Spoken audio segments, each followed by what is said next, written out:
Yes, hello mga kapochi, good morning. Samahan po ninyo ako, mag-harvest po tayo ng itlog po ng ating mga Rhode Island. So mapapansin nyo mga kapochi, ito po sila. Ayan, yung mga Rhode Island ko po. Ayan. So mga kapochi, ngayon magko-collect tayo ng mga egg.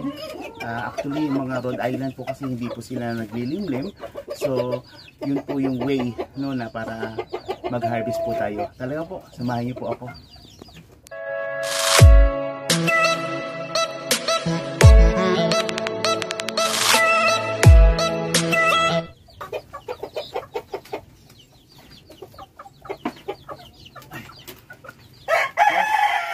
Yes mga kapochi, dito marami. Dito po yung mga egg. Ayan po. So narito po mga kapochi, ito yung sa una, ayan po yung pangalawa, ito po yung pangatlo, at nandun po may mga itlog pa po doon sa gawi po doon. Okay, so mga kapochi, sana maka isang tray po tayo. Gamit po natin ito mga kapochi. Yan, masarap lang mga kapochi kung may mga alaga tayong ganito. Mga manok, talagang alalakas po nila mga itlog mga kapochi.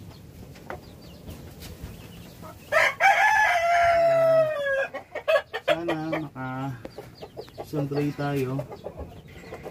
Yan.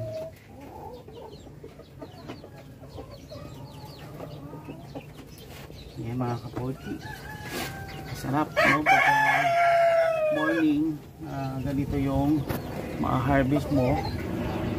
Sarap ng feeling mga kapochi, no? Kahit na pang almusal, no? Pang sa-recited, no?